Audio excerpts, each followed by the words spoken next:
ચાલો ગાઈસ સ્વાગત છે ફરીથી એક નવા બ્લોગમાં. તો સવારમાં નાહી ધોઈ ઠંડા પાણીને ગાઈસ નાને બહુ મજા આવી જાય. તો નીકળી ગયા છે દૂધ લેવા. તો આપણે જવાનું બહાર 2-3 દી રખડવા જવાના દાદા ભેગું. તો જાય દૂધ લઈ જાય પછી મળશું. તો ગાઈસ નીકળી ગયા છે ફરીને આપણે હાલવા હાટી જરીક ઠંડી હાલે છે દૂધ લેવા. મોજ આવી હાલીને જવાની. થોડી કડકડતી પણ ઠંડા પાણી ના લીધે મોજ આવી જાય. તો ગાઈસ નીકળી ગયા છે ફરીને. હાલવાની કશે એવી મજા આવી જાય અત્યારે કપડા પર જતા મોજ આવી જાય. દૂધ લઈ પછી જવાની ઘરે ખાઈ પીને જવાનું છે આપણે બહાર. મારે મારા દાદાને બધાને તો જાય બધા ચક્કર બક્કર મારી આવી નિકમ મીઠાપુર કાકા ઘરે જવાના ચક્કર મારવા. ને ગાય વ્યાણા ઉપર છે ગાય પણ હવે જોઈ શું થાય.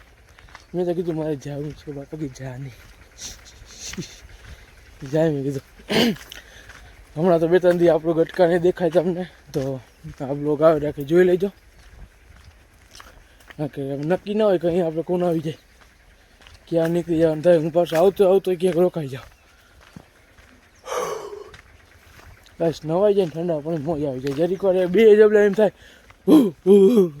પછી તો એમ થાય કે હા આની જેવી મોજ નહીં. તો જ્યાં ફટાફટ દૂધ લઈ નીકળી જવાના છે આજે વહેલા.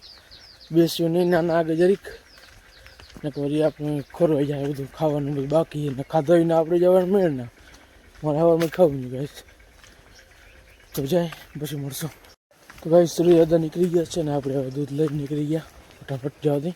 એટલે મોડું 8:15 નીકળવું એટલે 8-25 મિનિટની વાર છે એટલે વાંધો ના આવે. જો શ્રી દાદા નીકળી ગયા છે. હવે આડો આવે છે એટલે છે એમાં આગળ પાછળ આવશે દેખાશે તો આપણે ફટાફટ જવા દઈએ. જો આજ વખતે તો લગભગ ડાયરેક્ટ શોર્ટકટ મારી ગયો નકર તો ફરવા નહીં જાઉં વિચાર આવ્યો છે. તો જોઈએ હવે તો કાંઈ ડાયરેક્ટ મારી દીધી છે શોર્ટકટ આપણે જવા માટે વહેલા પૂગી જાય. થોડુંક હાલશું ઓછું હશે તો વાં રખડાઈ જાય બહુ એની કોમ. હો ઠાર પડ્યો ગાઈસ મોટો હતો તો જમીન મળ્યા ગાઈસ.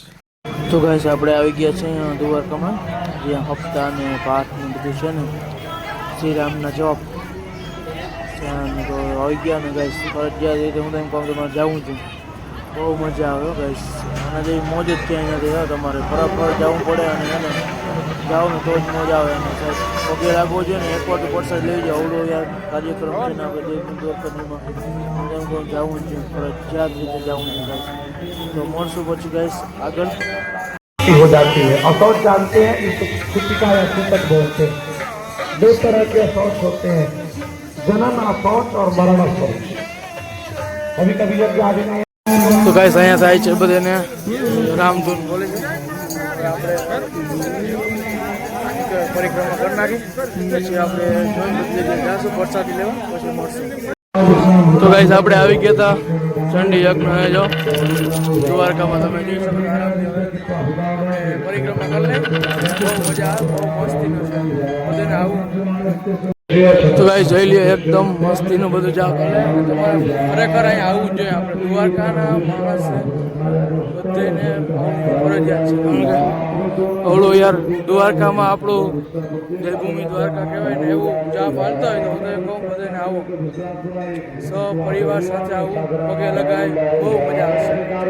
જોઈ લો ગાઈસ તો પાઠ ને બધું હાલે યાર આપણે દ્વારકામાં જે છે ફરજિયાત હું એમ કહું એકવાર તો આવું જ જોઈએ. આવું ક્યાંય મૂકો તમને ગાઈસ મળે નહીં.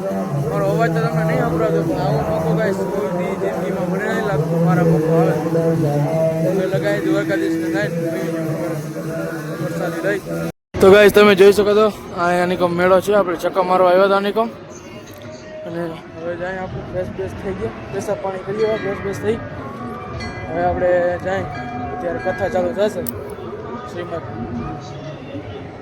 ભગવદ્ ગીતાની શ્રીમદ દેવી કાકા.